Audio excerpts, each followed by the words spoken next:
the word mush. That's only in the movies. Yeah, Use a huh? different word to get them to go. Mush, mush. I'm not going to say in case they hear me, so I'll spell it out for you. A-L-R-I-G-H-T.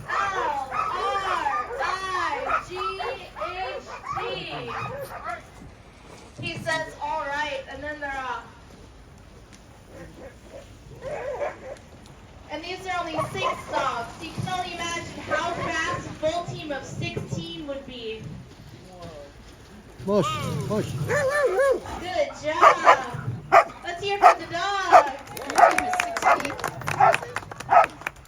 And I'll introduce our team for you.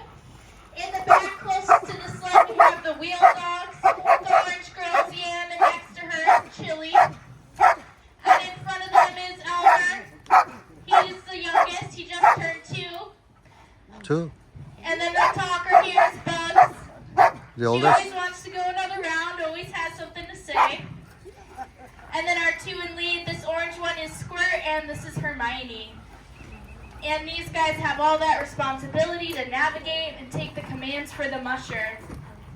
And all of them, except for Elmer, who's still learning, have done the Iditarod, some of them multiple times.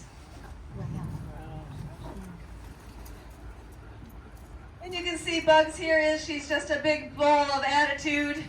She likes to control everything, but she is just a very high attitude, high energy dog. And when she was just a 2-year-old, which is a little young to be in a competitive Iditarod team, and our kennel partner said, well, he's gonna, just because of the training, how high energy she was, he said, I'm gonna take her on Iditarod, and maybe after 300 miles I can send her home just so she gets a little bit of that experience, sees some of the trails, so she's gonna be that much better off. She not only finished that race, she finished it in lead. Oh, wow.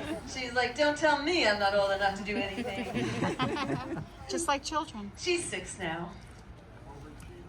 Yeah, she is. look And how still the beautiful same this one attitude. is You in wouldn't know front, it. yeah. She's just all pure athletic, pure high energy. That's why we put up with her bossiness.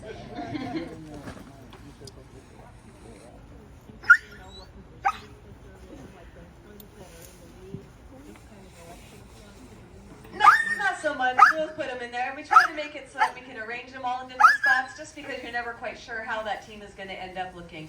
Like, especially, you start with 16 dogs, but your dog might get an injury as it's going along, and then you just have to leave with 15. You're not allowed to replace dogs in there.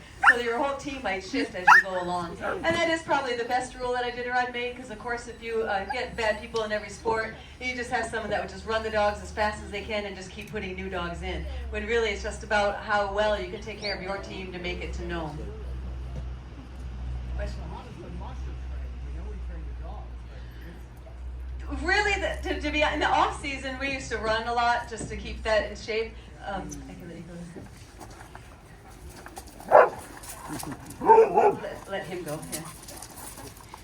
Yeah. But in the winter time, you're just spending so much time on the dog team, and every time you come to a hill, you'll get off and run up as well. And you're spending 18 hours a day doing that, just about with your team. So that really helps keep you in shape as well. Well, you don't have to, because the dogs are there doing more work, but it certainly helps. And it's certainly going to be an asset if you're in shape.